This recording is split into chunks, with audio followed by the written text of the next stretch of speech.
अस्सलाम वालेकुम बच्चों। उम्मीद है आप सब लोग खैर खैरियत से होंगे। अगर आपको मेरी आवाज़ आ रही है तो एक दो लोग हैंड रेज करते हैं प्लीज़। वालेकुम अस्सलाम।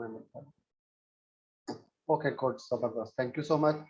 ओके जी, लेट्स हैव अटेंडेंस फर्स्ट, और अटेंडेंस के बाद फिर हम आज की डिस्कशन स्टार्ट करते हैं। Abdul Hannan, thank you. Abdul Muqsit, present sir.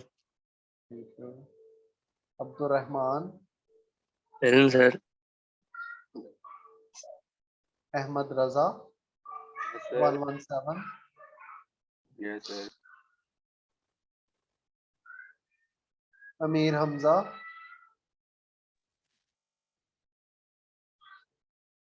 जी ठीक है, रज़ा और अमीर हमजा।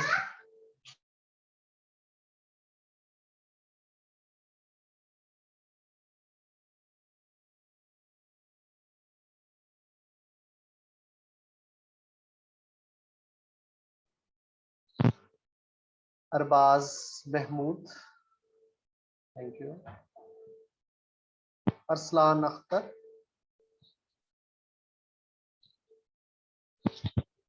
ओके अरसलान साहब नहीं है। Bilal Nasir, Present, sir. Okay Bilal. Bilal Yusuf, Bilal Yusuf साहब हैं। Dua Mazhar, Dua Azhar, sorry. Iman Fatima, Present, sir. Farman करीम,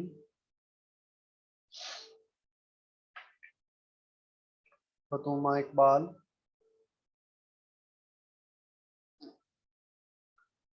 Hazra Anees,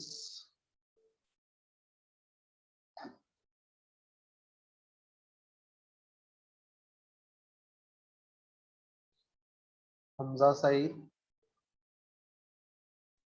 Present sir. Haroon Ahmed, Haroon Aamir,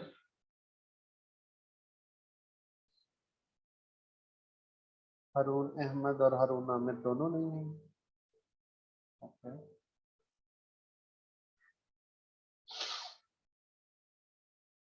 Hasan Mujtaba, present sir. Moiz Saleem, yes sir, present में। Okay Moiz. Mohammad Abdullah 030, Yes, sir. Present.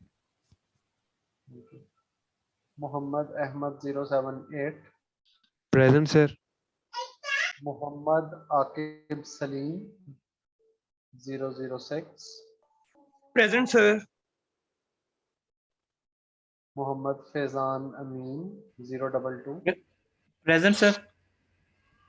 Qasim Ali 162, Mohammad Salahuddin 024, Present, sir. Umar Mahboob 271,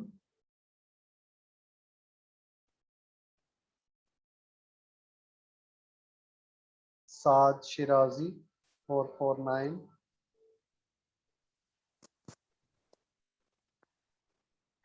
Saif Ali 032, Salman Bhatt 176, ठीक है, thank you Salman. Sameer Wahid, Present, sir. Sana Hameed, Present, sir. Sarfaraz Fida, yes sir. Shazeen Ahmad, Present, sir. Shanze Anjum, जी ठीक है बेटा। Chirag Ali 108, present sir. Okay. Shahzeb Sarwar. Present, sir. Okay. Syed Naqi Haider. Syed Naqi Haider साहब हैं? नहीं। अच्छा जी, Talha Farooq. Present, sir. Zeeshan Ishtiyaq. Present, sir. Zeeshan रियासत।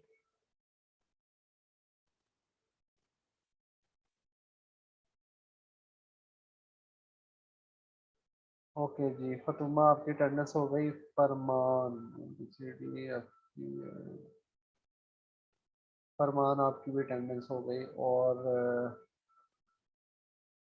उसामा, तारिक और अब्दुल हनान हनान की अटेंडेंस भी हो गई। और उसामा ओ से है। ओ की।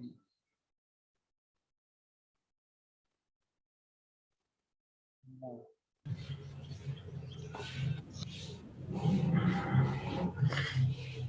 सर जुबैर मोहम्मद भी। एक मिनट देना। अनम, आपका नाम बेटा मेरे पास नहीं है, आपकी आईडी क्या है? सर मेरा अभी इनरोल हुआ है ओके मंडे ठीक को। जी, ठीक है बेटा। ओके। बिलाल यूसुफ साहब। जी बिलाल, आपकी भी अटेंडेंस हो गई है। और अनम की भी अटेंडेंस हो गई है। ठीक है जी, गुड, जबरदस्त।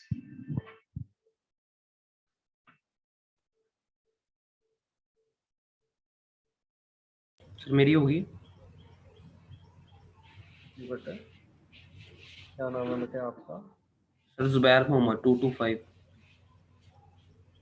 एक मिनट है।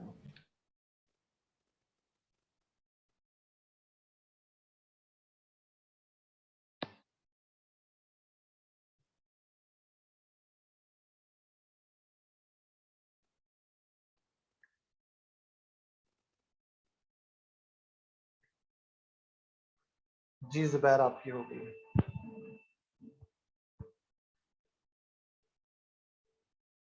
225 आपने आईडी बताई बेटा? जी 225 सर। बेटा 225 मुझे सर्च करने दो, मुझे लगता है ये मेरे पास की आईडी है ही। 225। सर लास्ट पे आता है सबसे। जी जुबैर बेटे, मोहम्मद। बेटे नहीं है ये मेरे पास अभी तक। आपने कब इनरोल किया बच्चे? सर लास्ट टाइम आपके ऑफिस आया था सर, लिंक आपसे भेजा था उसी ओ हाँ एक यार, वो पहले। सॉरी सॉरी, मैंने आपका ना नाम ही नहीं ऐड किया हुआ। जुबैर। जी ठीक है जुबैर। ये अभी ना एलएमएस पे भी मेरा ख्याल है कि नहीं नजर आ रहा। आज शाम तक मैं आपको दोबारा अपडेट करूंगा कि एलएमएस पे नजर आना शुरू हुआ है या नहीं है। जी जीशान रियासत, आप पूछ रहे थे जी। बेटा दूसरा। जी बेटा, आपकी अटेंडेंस हो गई है, ठीक है। Yes, मेरी ID. Okay, sir. Thank you. ठीक है जुबैर, मैं शाम को आपको बता सकूंगा कि एलएमएस पे नजर आ रहा है या नहीं, अभी तो नहीं आ रहा, ठीक है। ठीक है सर। सर क्योंकि हमें तो शो हो रहा है आपका नाम सारा कोर्स में। जी बेटे, वो ये एलएमएस आपको पता है जरा अपडेट में टाइम भी बहुत दफा ले लेता है। मैं आज शाम को देख के फिर आपको बता सकूंगा। Okay sir. ओके जी, गुड, जबरदस्त। ओके जी, last time we were talking about binary classification. और हम बाइनरी क्लासिफिकेशन करना चाहते हैं एक बिल्कुल सिंपल से न्यूरल नेटवर्क से। एक ऐसा neural network which is composed of just one neuron। जो हमने प्रॉब्लम लिया वो प्रॉब्लम है कैट प्रेडिक्शन प्रॉब्लम।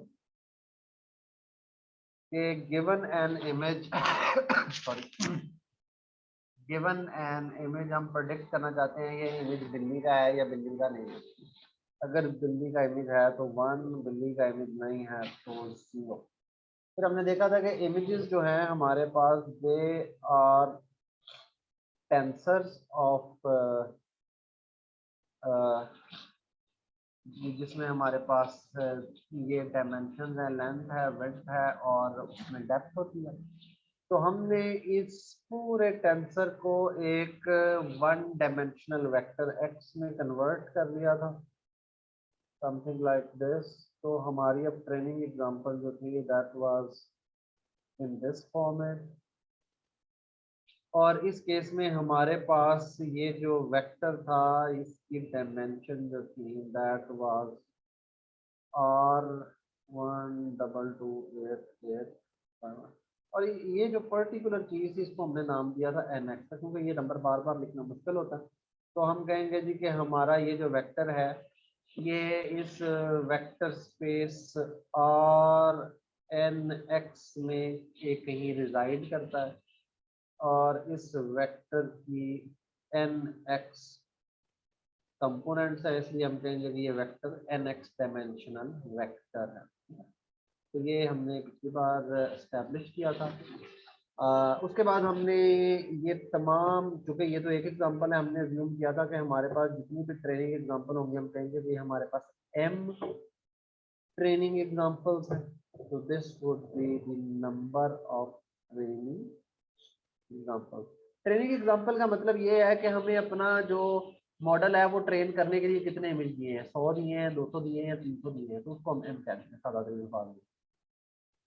उसके बाद हमारे पास जो ये सारे ट्रेनिंग इमेजेस है ये हमने एक बड़े मैट्रिक्स में तमाम वेक्टर्स पैक कर लिए थे x1 x2 up to xm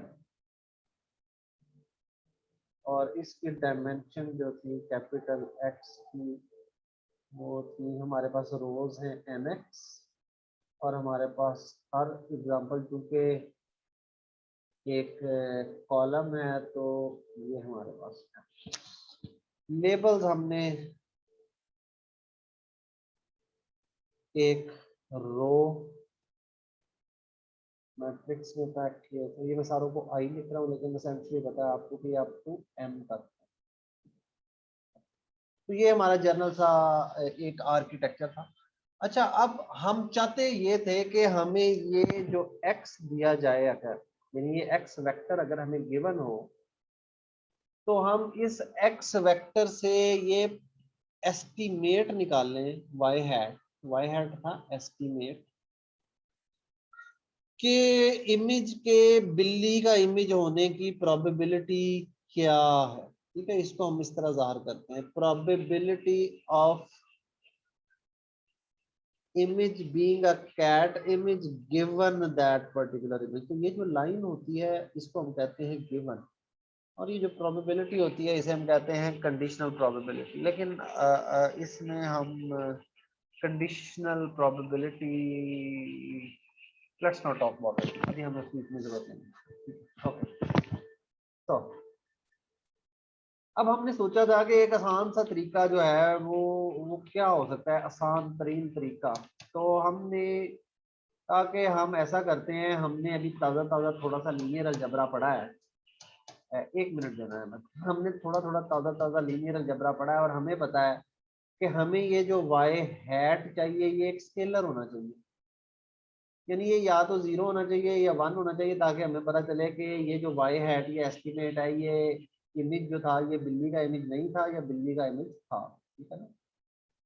तो गिवन दिस वेक्टर अगर हम स्केलर निकालना चाहते हैं तो इसका मतलब है कि हमें इसकी डॉट प्रोडक्ट लेनी पड़ेगी और इसकी डॉट प्रोडक्ट लेने के लिए हम ऐसा करते हैं, हम 2 नए पैरामीटर्स जो हैं वो इंट्रोड्यूस करवाते हैं और हम एक जो एल्गोरिदम यूज करते हैं, सादा तरीन एल्गोरिदम है, वो है लॉजिस्टिक रिग्रेशन एल्गोरिदम। और ये एक्चुअली इस एल्गोरिदम का फायदा ये है कि ये आप यूँ समझें कि ये एक ऐसा न्यूरल नेटवर्क है which is composed of 1 neuron. तो हम अपने जो कंसेप्ट इस पे तैयार करेंगे वो वेरी डीप नेटवर्क पे भी वैसे ही एप्लीकेबल होंगे। जी अहमद, आपका क्वेश्चन। सर आपकी आवाज ठीक नहीं आ रही। बेटा मेरा ख्याल है कि बाकियों को तो ठीक आ रही है। सही आ रही है आवाज सर, है ना अहमद सही भाई? आ रही है, बिल्कुल सही आ रही है। अब आपके कनेक्शन का रोल आएगा, ये मेरा कसूर तो बिल्कुल भी ओके सर, थैंक यू। नहीं। Okay good. आज मैं श्योर इसलिए हूँ, मेरी आवाज ठीक आ रही है कि मैं आज घर से पढ़ा रहा हूँ, मेरा घर का नेट काफी अच्छा है, यूनिवर्सिटी के नेट से तो काफी अच्छा है, इसलिए आई वाज प्रीटी श्योर कि मेरी आवाज बाकी तो ठीक आ रही है। Okay, so the algorithm we are going to use is logistic regression algorithm, और ये मैंने अर्ज किया था कि you can view it as a neural network comprising of one neuron। अच्छा, अब ये एस्टिमेट निकालने के लिए हमें इतना तो आइडिया हो गया कि हमें एक ऐसा वेक्टर और चाहिए जिससे हम x की डॉट प्रोडक्ट लें, ये इसको मैं कह देता हूं w, तो हमारे पास ये एस्टिमेट यानी स्केलर आ जाए, ठीक है ना। तो इसका मतलब है कि ये जो w है ये हमारे पास एक पैरामीटर है हमारे एल्गोरिथम का। W को बाय द वे हम कह देंगे कि ये एक वेट वेक्टर है। ये क्यों चाहिए हमें, बड़ी सादा सी बात है, ये y हैट है, हम चाहते हैं y हैट जो है वो एक स्केलर हो, लेकिन ये x एक वेक्टर था। वेक्टर से स्केलर में जाना है तो डॉट प्रोडक्ट लेनी पड़ती है, तो इसका मतलब है कि दो वेक्टर्स की डॉट प्रोडक्ट लेंगे तो फिर ही हमें ये स्केलर मिलेगा, इसलिए ये w भी हमने एक वेक्टर ले लिया और इसको हमने कह दिया ये वेट्स है। अच्छा, अब इस w की डायमेंशंस इंपॉर्टेंट है। ये आपको याद होगा कि जब भी हम दो वेक्टर्स की डॉट प्रोडक्ट लेते हैं, यानी a डॉट b जब भी हम लेते हैं तो it is actually a transpose multiplied by b, क्योंकि ये दोनों कॉलम वेक्टर होते हैं और इनकी मल्टीप्लिकेशन नहीं हो सकती, इसलिए हमें एक का ट्रांसपोज लेना पड़ता है। तो इसका मतलब है कि ये w जो है x की डायमेंशंस तो हमें पता है, ये थी Rnx/1, तो इसका मतलब है कि W की भी हमें सेम ही डायमेंशन लेनी पड़ेगी Rnx/1, और इसका फायदा ये होगा कि जब हम W ट्रांसपोज x कैलकुलेट करेंगे तो ये बन जाएगा 1 into nx multiplied by nx into 1, और ये हमारे पास 1/1 का मतलब होता है स्केलर, तो हमारे पास ये स्केलर वैल्यू आ जाएगी जिसे हम कहेंगे जी ये हमारा एस्टिमेट है, ठीक है। तो इसलिए ये जो W है ये हमारा जो वेट वेक्टर है, या ये जो हमारे वेट्स हैं, ये हमारा एक पैरामीटर है इस न्यूरॉन का। सिमिलरली इस न्यूरॉन में एक्चुअली हम दो पैरामीटर्स यूज कर रहे हैं, एक तो ये वेट है, और ये वेट आपको पता है कि ये कोई एक इंटीजर नहीं है, ये पूरा वेक्टर है। और ये कितने डायमेंशनल वेक्टर है, ये nx डायमेंशनल वेक्टर है, यानी कि इसकी भी उतनी डायमेंशंस होंगी जितनी आपके इनपुट वेक्टर की है। अगर आपका इनपुट वेक्टर 12288 डायमेंशनल वेक्टर है तो ये वेट वेक्टर भी जनाब उसी वेक्टर स्पेस में होना है, यानी इसकी भी 12288 डायमेंशन होंगी, 12288 नंबर्स होंगे, तो ये वेट वेक्टर है। दूसरा जो हम पैरामीटर यूज करते हैं वो होता है बायस या बी, ठीक है, उसे हम कहते हैं बायस। ये जो बायस पैरामीटर होता है ये it's just a scalar number, ठीक है। तो इसका मतलब है कि जब मैं ये y हैट लिखता हूं और ये डॉट प्रोडक्ट ले लेता हूं तो ये एक स्केलर आता है। इस स्केलर में मैं एक और स्केलर ऐड कर दूं तो ये स्केलर की सेहत पे फर्क नहीं पड़ेगा, सिर्फ मुझे फायदा ये हो जाएगा कि मुझे एस्टिमेट को लर्न करने में या एस्टिमेट कैलकुलेट करने में आसानी हो जाएगी। तो ये बायस जो है ये हमारी कैलकुलेशन की आसानी के लिए यूज होता है। इसका मतलब है कि अब हमारे पास दो पैरामीटर्स हैं इस पर्टिकुलर एल्गोरिथम में, एक W या वेट्स, दूसरे B या बायस, ठीक है, वेट वेक्टर और बायस का नंबर। अब हम इससे given input x and parameters W and B, now we want to create the output y hat. ये याद रखें y hat is the estimate of image being a cat, ठीक है। तो दिस एस्टिमेट मस्ट बी, हम ये चाहते हैं this estimate must be between 0 and 1। देखिए मुझे एस्टिमेट मिल जाए अगर 678, अब ये 678 से मुझे ये तो नहीं पता चलता ये इमेज कैट का है या नॉन कैट का है, मैं उसको कोई मीनिंग ही नहीं दे सकता ना।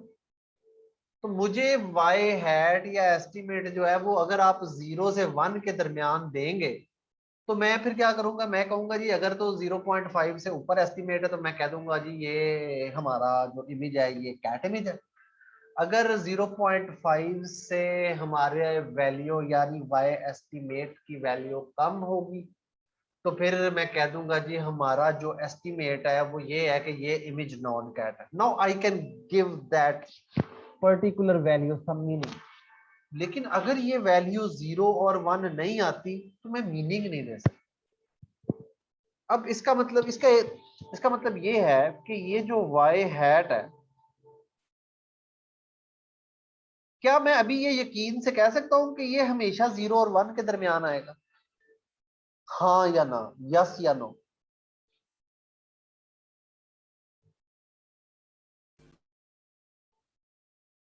सर क्वेश्चन क्या था? क्वेश्चन ये था कि मेरे पास ये इमेज है, ये जो ये इमेज कौन सा वाला, ये वाला इमेज जो था जिसको हमने वेक्टर में पैक किया था, इसको मैंने वेट के साथ ट्रांसपोज लिया, क्या इस बात की गारंटी है कि ये हमेशा 0 से 1 के दरमियान आएगा? तो सर पढ़ जाएगी। क्यों जी? आई थी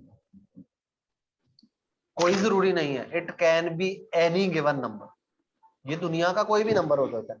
एक्चुअली मजे की बात ये है this number can be any number between minus infinity to plus infinity, we don't know that. लेकिन मसला ये है कि इस किस्म का अरेंजमेंट जो है इससे हम ये नहीं कह सकते कि यार ये इमेज कैट है या नॉन कैट है। तो हम क्या करते हैं, हम एक मैथमेटिकल टूल यूज करते हैं जो क्या करेगा, जो नंबर ये वाला नंबर पकड़ेगा और इसको 0 से 1 के दरमियान मैप कर देगा, और उस टूल का नाम है सिग्मोइड फंक्शन। ठीक है, ये एक फंक्शन है, पहली बात ये है। दूसरी बात ये है कि इस फंक्शन की खास बात ये है कि इसे आप दुनिया की कोई भी वैल्यू दे दो, ये उस वैल्यू को 0 से 1 के दरमियान मैप कर देता है ना मजे की बात कि आप दुनिया में कोई भी नंबर दे दो वो गारंटी देता है ये 0 से 1 के दरमियान होगा जी। सर इसका फायदा क्या है हमें? हाँ, 0 और 1 0 और 1 का फायदा क्या है? लाने का फायदा है। देखो ये वाई एस्टिमेट है, ये वाई एस्टिमेट क्या बताता है कि इमेज के बिल्ली होने का क्या चांस है और नॉन कैट होने का क्या चांस है, ये बात सही है? सर वो आप बात समझ आ रही है, लेकिन बाय चांस पॉइंट में वैल्यू हो जाए तो फिर पॉइंट में वैल्यू हो जाए तो क्या, पॉइंट भी तो एक पॉजिटिव नंबर है। देखिए पॉइंट में हो सकती है ना, पॉइंट भी तो इसी रेंज में ही आ रहा है जो मैंने लिखी। नहीं सर, वो जो आप हम अंदाजा लगा रहे हैं 0 या 1, तो अगर 0 वो या 1 0 नहीं कह रहा, oh no no no no no no, मैंने लिखा है 0 से 1 के दरमियान, मैं बाइनरी नहीं कह रहा, मैं अच्छा कह रहा हूँ ये वाई हैट 0 या 1 के दरमियान कोई भी नंबर हो सकता है, 0.1 भी हो सकता है, 0.2 भी हो सकता है, 0.22 भी हो सकता है, 0.56 भी हो सकता है, ओके 0.89। सर, ओके समझ आ गई बात? Okay sir. मैंने ये 0 1 बिल्कुल नहीं कहा, मैं इसको बाइनरी तो बिल्कुल कर ही नहीं सकता। हाँ, अब क्या होगा जब मेरे पास कोई भी नंबर 0 से 1 के दरमियान आ जाएगा, तो अब इसको मैं मीनिंग बड़े आराम से दे सकता हूँ। मैं कहूंगा जी अगर तो जनाब ये नंबर 0.5 से बड़ा है तो मैं कहूंगा जी ये इमेज जो है ना ये कैट है। लेकिन अगर ये नंबर 0.5 से छोटा है तो मैं कहूंगा ये नॉन कैट है। ये मेरा एस्टिमेट बन जाएगा। तो मुझे 0 1 की रेंज में, अच्छा ये जो बाय द वे 0 1 की रेंज है ना, इसको हम एक मुश्किल सा, अहमद एक मिनट ठहरना, इसको हम मुश्किल सा नाम भी दे सकते हैं। वो मुश्किल सा नाम है, हम इसे कहते हैं this is called probability space. Probability space में आने का मतलब ये है कि अब आपको पता है ना प्रोबेबिलिटी 1 से ज्यादा नहीं हो सकती और 0 से कम नहीं हो सकती।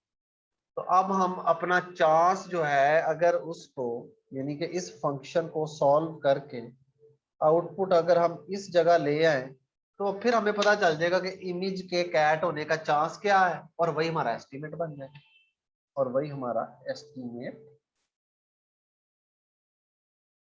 वाई हैट बन जाएगा। जी अहमद, आपका क्वेश्चन था।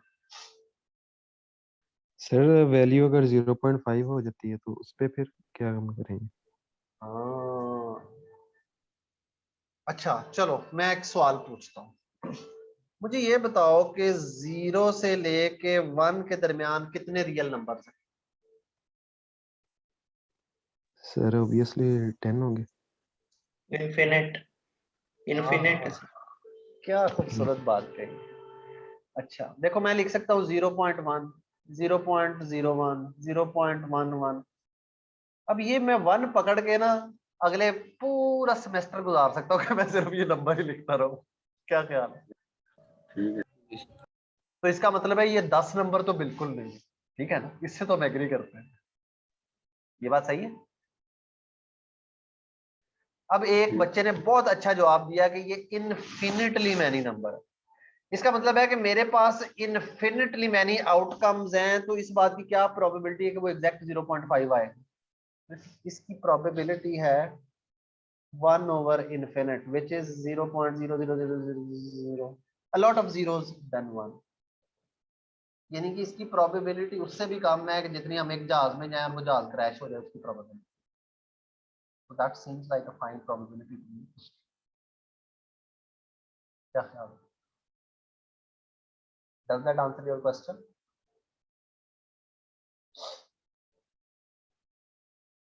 क्यों जी अहमद साहब, आप हमें बताएंगे तो हम आगे चलेंगे। हम जी आपसे जी जवाब सर। का वेट कर रहे हैं। जी जी मसला सर, हो मसला गया। हमारा सॉल्व हो गया कि नहीं? जी हो गया सर। जबरदस्त, बहुत आला, गुड यार, ये अच्छा सवाल था वैसे। अच्छा, मैंने अर्ज किया कि अब हम ये जो वैल्यू है जो माइनस इन्फिनिटी से प्लस इन्फिनिटी तक है, इसको हम लाना चाहते हैं रेंज 0 से 1 के दरमियान। तो इसके लिए हम सिग्मोइड फंक्शन यूज करेंगे, और मैंने आपको कहा कि आप यकीन कर लें इस बात पे कि जी कोई भी दुनिया का नंबर देंगे तो वो 0 से 1 के दरमियान आ जाएगा, लेकिन आप हमेशा ये कह सकते हैं नहीं सर हम तो यकीन नहीं कर सकते, आप हमें साबित करके दिखा। तो फिर अगर आप कहें तो मैं आपको साबित करके दिखा दूँ, क्या है? जरा यकीन पक्का हो जाता है साबित करने से, और तो कोई ऐसी बात नहीं। सही है, ठीक है, साबित कर लें फिर। हो जाए। चलो जी गुड, हम ऐसा करते हैं, हम दो केसेस लेते हैं, ठीक है। अब हमने ना थोड़ा सा अपडेट किया। अब हमारा फंक्शन जो है ना वो हो जाएगा सिग्मोइड। अच्छा ये जो है ना, ये आपको 6 लग रहा होगा, 6। ये 6 बिल्कुल नहीं है, ये है स्मॉल सिग्मा, ठीक है। इस साइन को कहते हैं, ये ग्रीक लेटर में इसे स्मॉल सिग्मा कहते हैं, ऐसे करके डालते हैं इसको। तो जो सिग्मोइड है ना उसको सारा लिटरेचर ना स्मॉल सिग्मा से जाहिर करता है, तो इसलिए मैं इधर स्मॉल सिग्मा लिख रहा हूं। आपने इसको 6 बिल्कुल नहीं समझना, ये 6 नहीं है, ये एक फंक्शन है, इट्स अ फंक्शन, ठीक है। ओके जी, अब हमने अपना फंक्शन जो है उसे कहा जी, अब हमने फंक्शन अपडेट कर लिया। Now this is W transpose X plus B, और जो भी वैल्यू आए उसका सिग्मोइड ले लो, तो आपको Y एस्टिमेट जो है वो 0 से 1 के दरमियान मिल जाएगा। लेकिन अभी हमारा दिल नहीं चाह रहा कि हम ये मान लें कि ये हमेशा 0 से 1 के दरमियान आएगा, इसलिए अब हम देखते हैं कि ये क्यों हमेशा 0 से 1 के दरमियान आए, ठीक है। फर्ज करें हम इस चीज को कहते हैं ये Z है, ठीक है, this is Z। So now अब हमारी इक्वेशन है Z is equal to W transpose X plus B and Y hat is sigmoid of Z। Sigmoid of Z is defined as 1 over 1 plus e raised to power minus Z। फर्ज करें Z case 1, Z is a very big number, 1 billion या 1 trillion, seriously बड़ा number. अब हम देखते हैं कि sigmoid of Z कैसे बिहेव करेगा। So sigmoid of Z equal to 1/1 plus e raise to power minus Z. मैंने कहा जी जी तो बहुत बड़ा नंबर है, 1 plus e raise to power minus big int. ठीक है, अब पहले हम ना ये बिग इंट वाला जो मसला है ना, पहले इस पे थोड़ा सा गौर व फिक्र करें, फिर हम बाकी की बात कर लेते हैं। So now e raised to power minus big integer, क्या मैं इसे लिख सकता हूँ 1/e raised to power big integer? Yes sir. किसी को इस पे एतराज तो नहीं? No sir. ओके जबरदस्त, अगर आप सब एग्री करते हैं तो बहुत ही अच्छी बात है। अब ये जो e raise to power big integer है, ये तो बहुत ही बड़ा नंबर होगा। 1 बिलियन को e रेज टू पावर करें तो वो एक हो सकता है ट्रिलियन बन जाए। सो इट्स समथिंग लाइक 1,000,000,000,000,000 ऐसे ही है। Yes sir. ओके, अब मुझे ये बताएं कि अगर 1 बिलियन डॉलर की लॉटरी हो, उसमें से आपको सिर्फ $1 मिले, तो आप क्या कहेंगे कि मुझे बहुत बड़ा हिस्सा मिला है या बहुत छोटा हिस्सा मिला? मिला ही कुछ नहीं है सर। एग्जैक्टली, मिला ही कुछ नहीं, approximately zero. Very right answer. तो इसका मतलब है कि this guy is approximately zero. तो अब हम कह सकते हैं इस जगह पे कि ये जो ये रेड बॉक्स है ना, ये एक्चुअली जीरो है। सही है ना, हमने साबित किया ये zero. So 1/1 plus 0 is equal to 1। यानी अगर z एक बहुत बड़ा इंटीजर है तो सिग्मॉइड ऑफ z क्या होगा? 1। एग्री करते हैं आप सारे? जी जी सर। अगर कोई डिसएग्री करता है तो please go ahead ask question, now is the time. Okay, सब एग्री करते हैं, वाह यार, वेरी गुड। सर इसकी इक्वेशन की नहीं समझ आई है जो पहले लिखी हुई है ना आपने, सिग्मॉइड z की वैल्यू ये वाली, ये कहाँ से आई? यार ये जो है ना, ये एक फंक्शन है। बस अब इसका सवाल मैं आपसे ये भी पूछ सकता हूं कि यार आप मुझे ये बताएं कि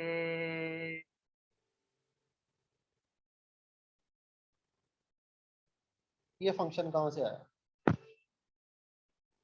एक फंक्शन है। फंक्शन क्या करता है? फंक्शन एक इनपुट लेता है, उसे आउटपुट कर देता है। सिमिलरली ये भी एक फंक्शन है, ये भी एक फंक्शन है। मैंने सिर्फ आपको ये कहा कि हमारे पास एक बड़ा खास किस्म का फंक्शन है वो फंक्शन नहीं। उस फंक्शन की खास बात ये है कि वो किसी भी गिवन इंटीजर को 0 से 1 के दरमियान ले आता है। जैसे एक्स स्क्वायर क्या करता है? किसी भी गिवन इंटीजर का स्क्वायर निकाल देता है। ठीक है, इट्स अ फंक्शन। और ये आप कह सकते हैं कि ये मैथ से आया। ओके बस सर। अभी इससे ज्यादा डिटेल में जाना हम सबकी सेहत के लिए अच्छा नहीं होगा। ठीक है, ओके गुड। सो इसका मतलब ये है कि अगर z बहुत बड़ा इंटीजर हो तो सिग्मॉइड उसको 1 कर देता है। अब हम देख लेते हैं अगर z बहुत छोटा इंटीजर है। Case 2, z is a very small integer. Small integer का मतलब है वो हो सकता है नेगेटिव का इंटीजर हो। आपको पता है ना, माइनस इन्फिनिटी वाले नंबर छोटे होते हैं, यानी कि -10 करोड़ छोटा नंबर है, प्लस का 10 करोड़ बड़ा नंबर है। इसी जी तरह सर। हाँ, तो ये चीज अगर आपके ज़हन में है तो फिर हमारा मामला बड़ा आसान होता है। तो अब हम देखते हैं कि सिग्मॉइड ऑफ z के साथ क्या करता है। 1 plus e raise to power minus z। अब हम फिर यही रेड बॉक्स पकड़ लेते हैं और देखते हैं कि अगर z जो है, if it is a very small number, e small int, तो इसको अगर मैं लिख दूं 1/e raise to power small integer. Small integer का मतलब है कि बहुत छोटा integer, something like that 0.0000 something, छोटा इंटीजर। तो इसका आपको आपको ये पता है ना कि अगर छोटे इंटीजर को रेज टू पावर करें तो वो और छोटा होना शुरू हो जाता है। Do you guys know that? Sir integer point में हम मतलब इंटीजर का मतलब है कि हम अगर आप नोट करें तो हम आर में ऑपरेट कर रहे हैं। इंटीजर तो मैं नंबर को जाहिर करने के लिए कह रहा हूं, लेकिन अगर आपने नोट किया हो तो हम हर जगह किधर ऑपरेट कर रहे हैं? रियल नंबर आर में रियल नंबर्स में, ठीक है। सो व्हेनेवर आई से इंटीजर, आपने इसको ऑटोमेटिकली रियल नंबर पे ट्रांसलेट कर लेना, इसमें इंटीजर इंपॉर्टेंट नहीं है इसमें। इसीलिए मैंने ये आर हमेशा लिखता आ रहा हूं ताकि आपको कंफ्यूजन जरा भी ना रहे कि हम हमेशा रियल नंबर्स की बात करते हैं। क्यों? क्योंकि हमारी प्रोबेबिलिटी स्पेस में भी तो रियल ही नंबर आ रहा है ना, ये वाला जो है, इधर भी तो कोई रियल नंबर आ सकता है, इधर भी रियल नंबर आ सकता है, ठीक है। सो तो मैंने इधर इंटीजर की जगह फिर नंबर लिख देता हूँ, ये आपका वैसे पॉइंट सही है, ये ना कंफ्यूजन क्रिएट कर सकता है। So I will just say small number, ऐसा लिख दें, ये सही रहेगा, इससे कंफ्यूजन तो नहीं होती। स्मॉल नंबर नो लिख सर। दो, ओके। अच्छा, अब अगर e raise to power small number है तो ये बन जाएगी सूरत हाल 1/0.0000000001 समथिंग लाइक दैट, ठीक है। इससे आप एग्री करते हैं यहाँ तक की सूरत हाल से? Okay, yes what does it mean? आपको पता है कि पॉइंट ऊपर चला जाता है और यहाँ जीरो लगने स्टार्ट हो जाते हैं, ये तो पता है ना आपको? कोई बड़ा सारा नंबर आ जाएगा result. This is a very big number, very big number. Okay, so now we know that 1/1 plus very big number.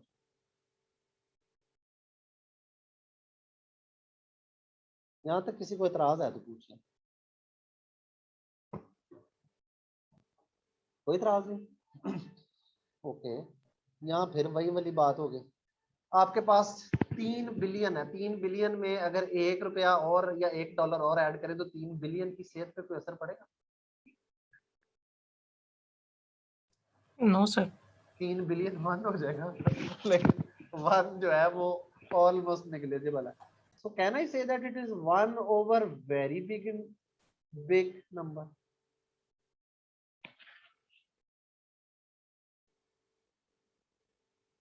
क्यों जी, इस चीज से हम एग्री करते हैं? Okay sir. Okay, 1/, very big number जो है ये हमने इधर स्टैब्लिश किया था, ये क्या होता है? 0 1 है 1 जीरो कैसे हो सकता है? जीरो कहा था सर हमने, जीरो सर। जीरो कहा था हमने। इधर कहा था, तो इसका मतलब है sigmoid of z would be 0 approximate। अब देखें, आप इसको प्लस इंफिनिटी का नंबर देते हैं तो ये 1 हो जाता है, ठीक है ना, हमने साबित किया। और अगर आप इसको नेगेटिव इंफिनिटी का नंबर देते हैं या वेरी स्मॉल नंबर देते हैं तो ये 0 हो जाता है। तो इसका मतलब ये है कि आप दुनिया का कोई भी इसको नंबर दे लें, ये 0 से 1 के दरमियान में रहेगा। बिल्कुल सर। फिट हो गया ना? अब आपको यकीन आ गया कि सिग्मॉइड जो कहता है वो करके दिखाता है।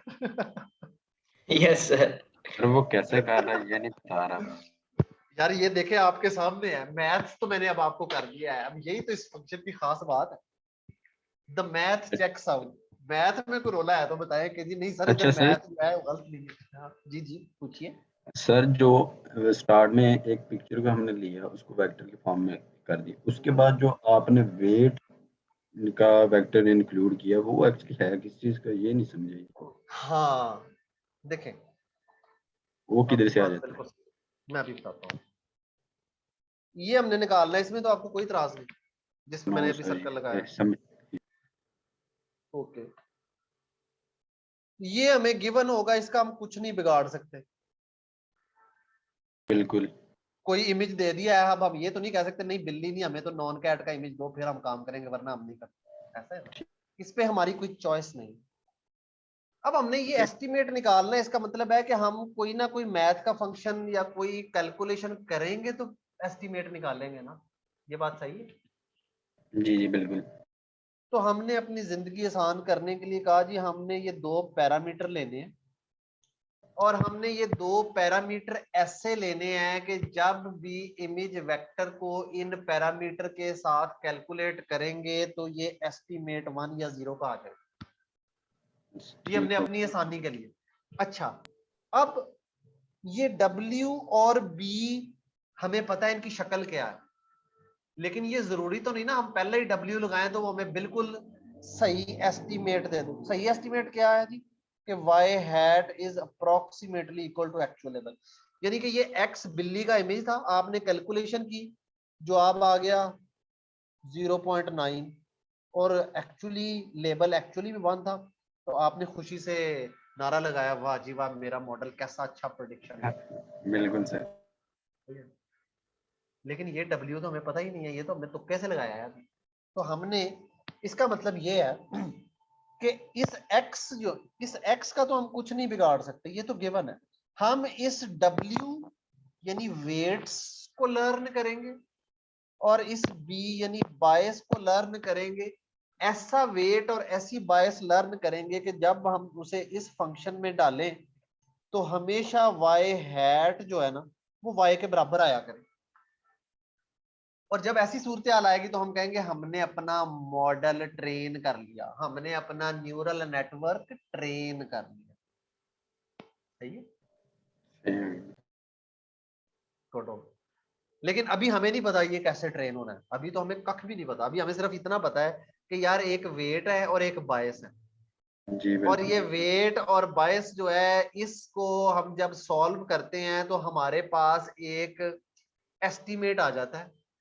अब पहले वो एस्टीमेट 0-1 की रेंज में नहीं आ रहा था, अभी तो हमने पहला मसला हल किया कि यार किसी तरह ये जो नंबर आता है इसे 0-1 की रेंज में तो लाए। हाँ, इसको 0 और 1 की रेंज में तो लाया जाए। तो उसके लिए हमने ये पहला टूल यूज किया अपना, उस टूल का नाम था सिग्मॉइड फंक्शन। ठीक है, अब आप देखेंगे कि हम अपने आखिरी ऑब्जेक्टिव तक पहुंचने के लिए ना छोटे छोटे टूल यूज करते रहेंगे और हर टूल का एक नाम होगा। जब हम अपने आखिरी ऑब्जेक्टिव यानी कि न्यूरल नेटवर्क की ट्रेनिंग पढ़ लेंगे ना तो उस वक्त तक हमारा टूल बॉक्स सीधा हो जाएगा। जैसे हर काम फंक्शन के भाई मैथमेटिशियन के टूल तो फंक्शन ही होते हैं। सही है ना? तो अब मशीन लर्निंग स्पेशलिस्ट या डीप लर्निंग स्पेशलिस्ट के टूल भी फंक्शन ही होते हैं। तो आपके टूल एक्चुअली फंक्शन ही होने हैं हमेशा। ठीक है, ओके गुड। सो क्वेश्चन का आंसर हो गया आपने जो किया था, अब तो मुझे क्वेश्चन भी याद है लेकिन मुझे उम्मीद है इस बहस के बाद क्वेश्चन का आंसर जरूर हो गया होगा। Okay, so now we are sure के सिग्मॉइड जो है ये 0-1 की रेंज में ले आएगा। तो इसका मतलब है कि अब हमने नेक्स्ट स्टेप क्या करना है, हमने ये जो W और B है ना, हमने ऐसा W और B फाइंड करना है जिसके लिए हमारा एस्टीमेट हमेशा एक्चुअल लेवल के करीब आए।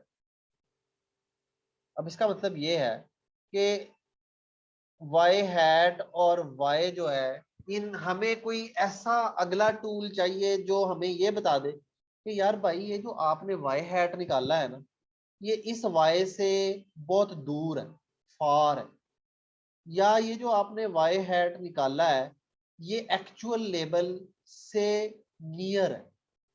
ठीक है ना, यानी आपको कोई डिस्टेंस फंक्शन चाहिए जो आपसे y हैट ले यानी कि estimation of image being cat, और y ले यानी एक्चुअल लेवल ऑफ इमेज, और आपको बता दे कि यार अभी आपने जो प्रेडिक्शन की है वो कितने का ठीक है, वो असल रिजल्ट से कितने के फासले पे। तो इसके लिए जाहिर है हमें कोई ना कोई डिस्टेंस कैलकुलेट करने के का कोई टूल, और हमारे टूल तो फंक्शन होते हैं, कोई फंक्शन चाहिए होगा। ये बात किसे समझ में नहीं आई तो ये हमने क्या करने की कोशिश की, हमारा ऑब्जेक्टिव ये है कि ये जो कैलकुलेशन है ये जब भी कोई एस्टिमेट दे वो एस्टिमेट एक्चुअल लेवल जैसा हो। यहाँ तक बात क्लियर है हमें सब? Yes sir.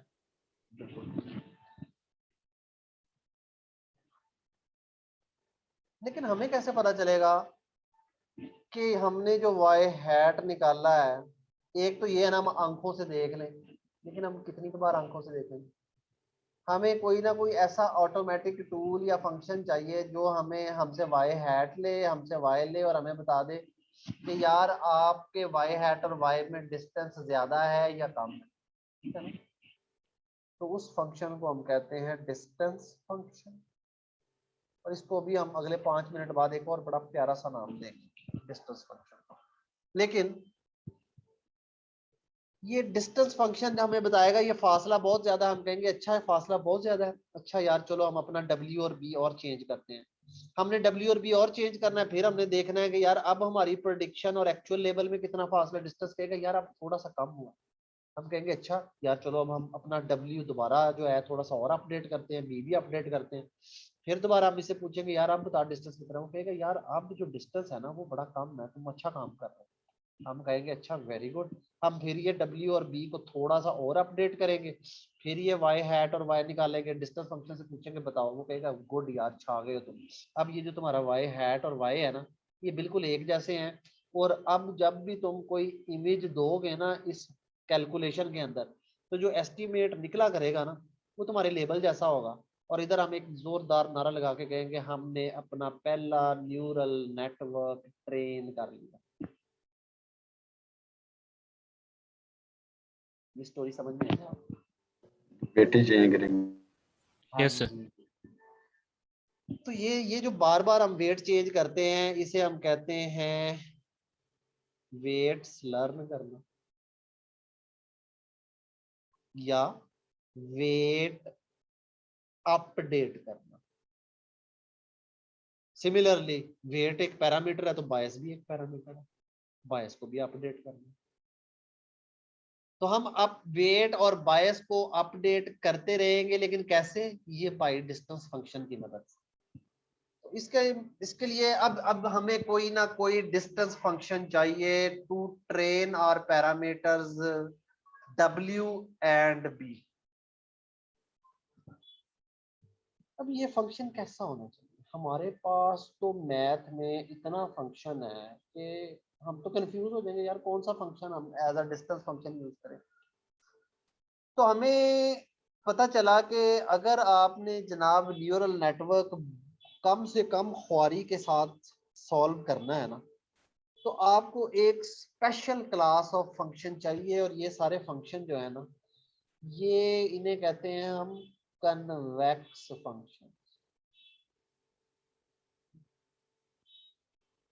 अब ये एक नई मुसीबत आ गई, कन्वेक्स फंक्शन, अब ये क्या बुला।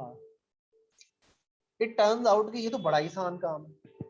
हर वो फंक्शन जिसको हम प्लॉट करें और वो इस शक्ल का हो वो कन्वेक्स फंक्शन, ठीक है ना? यानी इस फंक्शन की खास बात ये है कि ये बड़ा स्मूथ है, और इसकी दूसरी खास बात ये है कि इस पे ग्लोबल मिनिमम पॉइंट सिर्फ एक। तो ये हमारे पास बहुत सारे कन्वेक्स फंक्शन है, लेकिन इसका मतलब है कि ये जो डिस्टेंस फंक्शन जिसे एक्चुअली अब हम कहेंगे कि ये बता रहा है हमें distance between y hat and y, तो ये जो हमारा डिस्टेंस फंक्शन है इसको हम तेजी में ना कॉस्ट फंक्शन भी कहते हैं। ये कॉस्ट बता रहा है हमें कि हमने ये जो गलती की इसमें अभी कितना दुरुस्तगी की जरूरत है। तो this is going to be our cost function. तो हमने ये कॉस्ट फंक्शन जो है ना कन्वेक्स फंक्शन लेना है।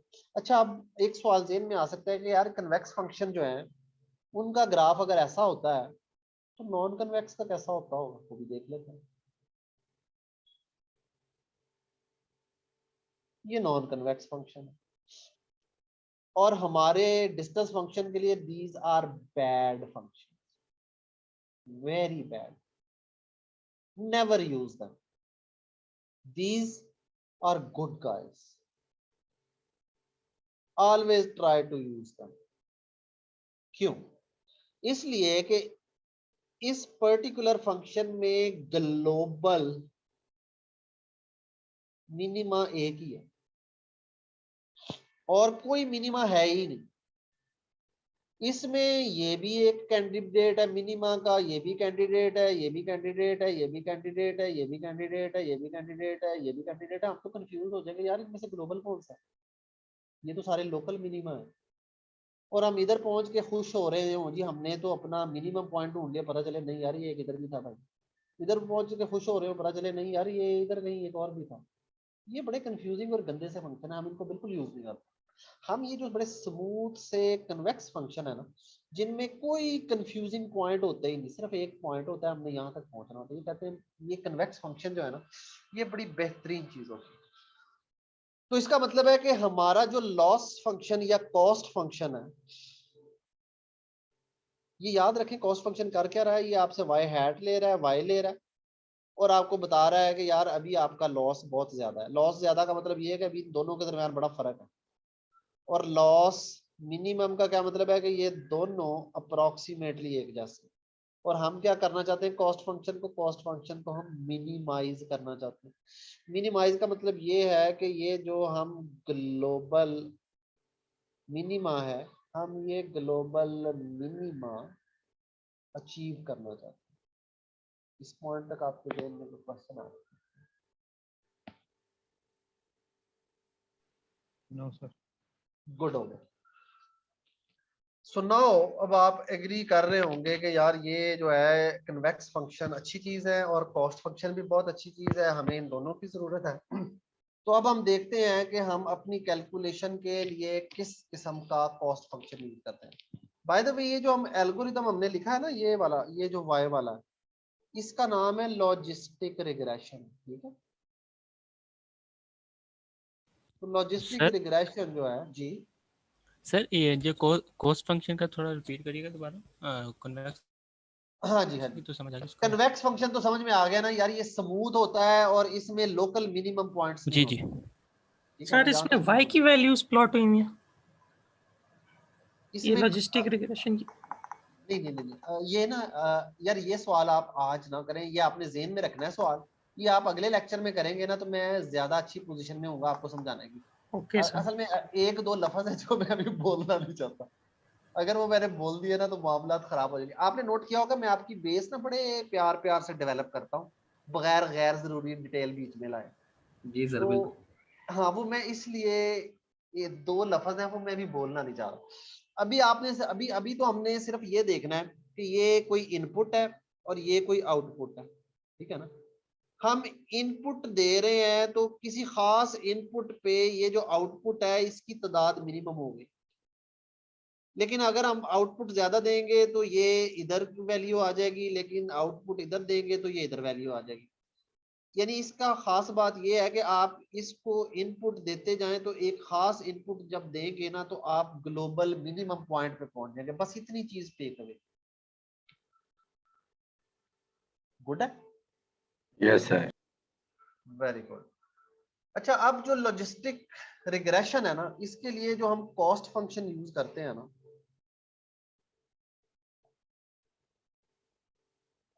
उस कॉस्ट फंक्शन को हम एक बड़ा मुश्किल सा नाम देते हैं ताकि बच्चे वो नाम सुने और डर के भाग जाए और कभी न्यूरल नेटवर्क पढ़ने की जरूरत ना। उस फंक्शन का नाम है नेगेटिव लॉग लॉस फंक्शन। क्या नाम है उसका? Negative log loss function. देखो कैसा खौफनाक नाम है। लेकिन मजे की बात यह है कि यह फंक्शन उतना ही आसान है, इंतहाई सादा सा फंक्शन है। अब इसकी सबसे पहली खास बात तो यह है कि ये एक कन्वेक्स फंक्शन है। ठीक है, अगर ये कन्वेक्स फंक्शन ना होता तो हम इसका कभी नाम पढ़ते भी नहीं। अच्छा, मजे की बात यह है कि हमारे पास न्यूरल नेटवर्क्स में ना टोटल 4 या 5 फंक्शंस हैं जो हम यूज करते हैं, तो ये उनमें से एक है। बाकी फंक्शन भी जरूरत पड़ने पे हम उनसे हमारा जो सलाम दुआ होती रहेगी।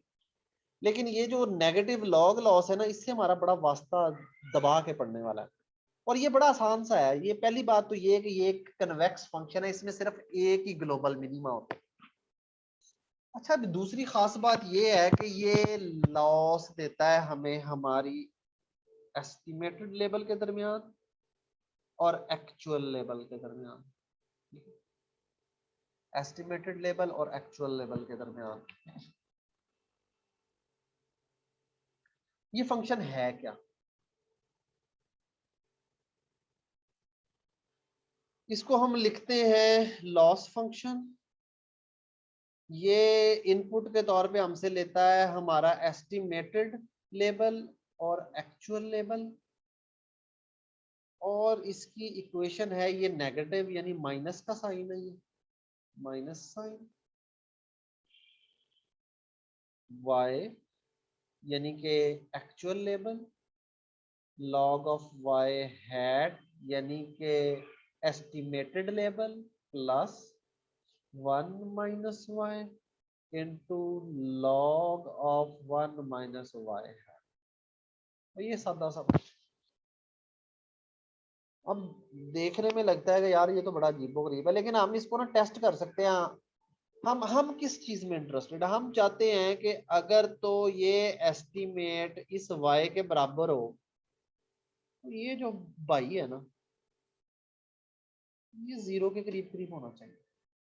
लेकिन अगर y हैट और y में बड़ा डिफरेंस है, यानी ये 0.000 है और ये 1 है, तो फिर ये जो भाई है ना, इसको बताना चाहिए भाई ये बहुत ही लॉस है, तो बड़ा इधर नंबर होना चाहिए।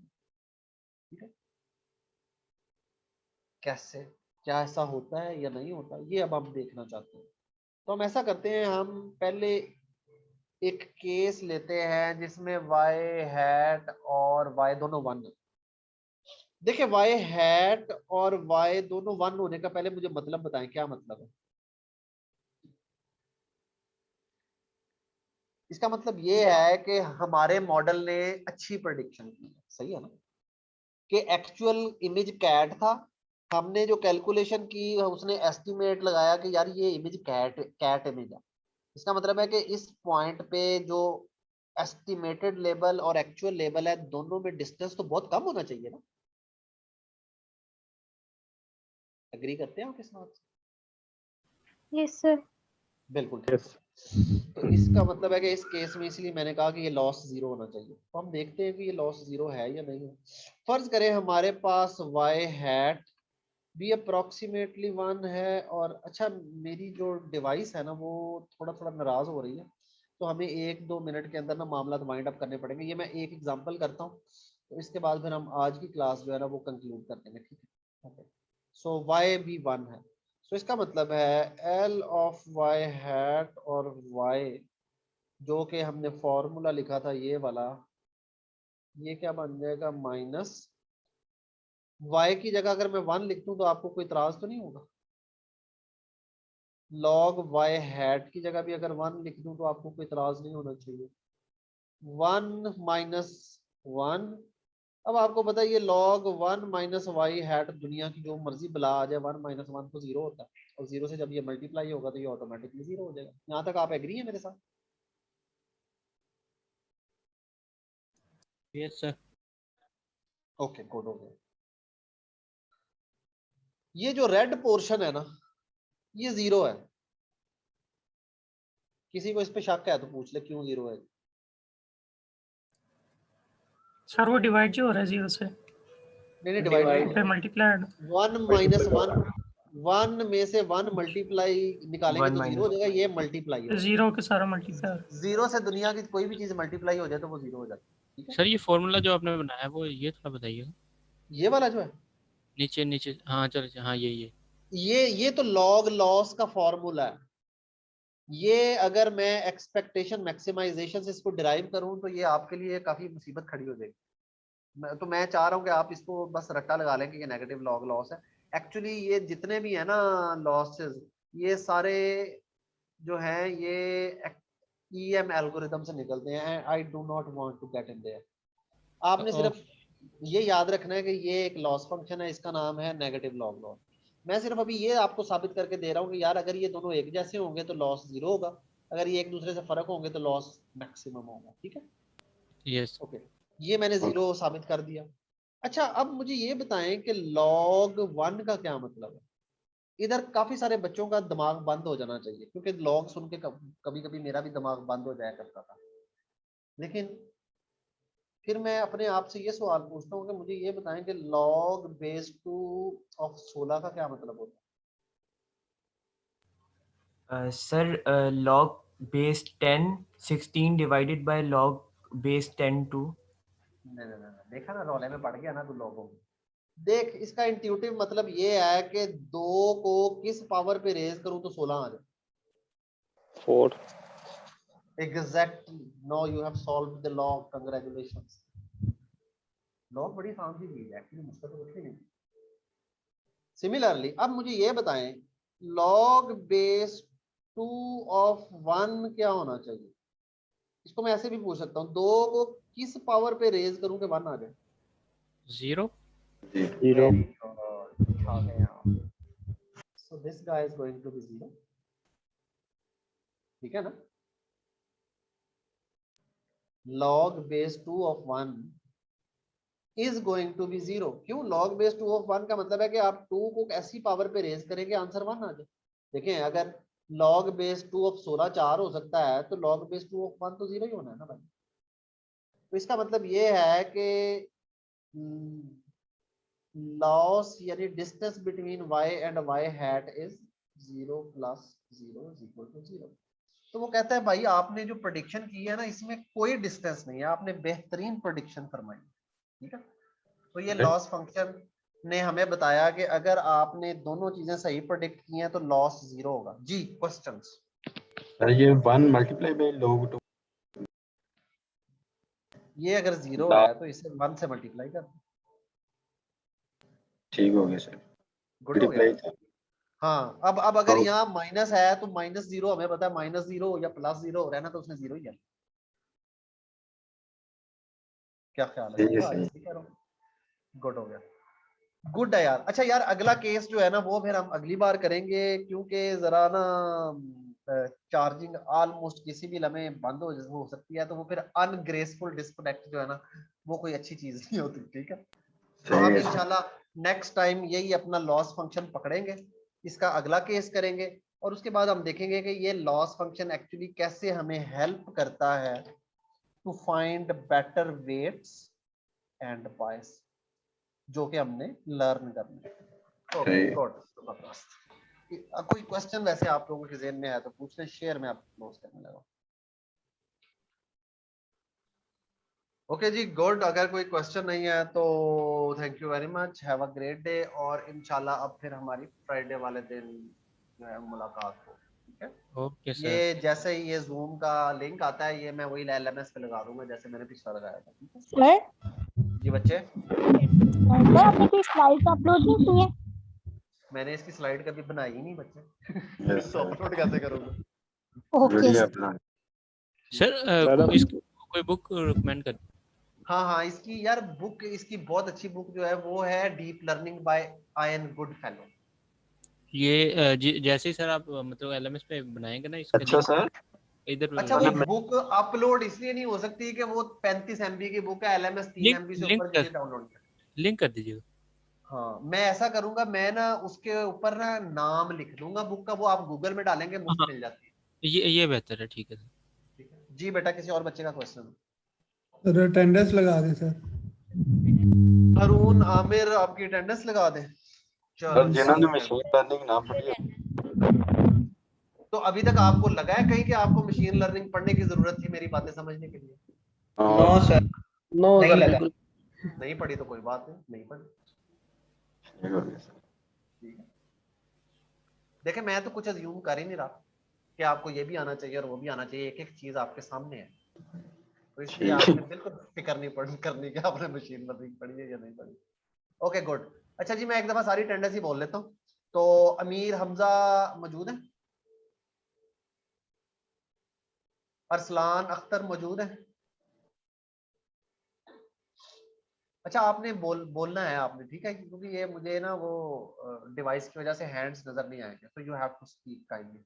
दुआ अजहर मिनहास मौजूद है? Yes sir, present. गुड हो गया। हारून अहमद साहब मौजूद है 295। हारून आमिर साहब मौजूद है 415। जी सर। गुड हो गया। कासिम अली साहब मौजूद है? उमर महबूब, साद शिराजी, जी sir. Saif Ali 032, Syed Naqi Haider. Present. Okay जी, गुड हो गया जी। नकी हैदर के साथ ही हमारी अटेंडेंस, बाकी सबकी अटेंडेंस ऑलरेडी हो चुकी है। और सर मुझे अपडेट कर दीजिएगा सर, क्योंकि आपका लिंक भी नहीं आता। जी जुबैर, वो मैंने अर्ज किया था ना कि आज मैं एक दफा उस पे पोर्टल पे देख लूंगा, फिर मैं ठीक है। आपको भी ना उसमें ऐड कर लूंगा लिस्ट। बस मैं याद करा। चलो गुड हो गया, ठीक हो गया, ठीक हो गया बच्चों। ओके, अल्लाह हाफिज़। Okay sir. हाफिज।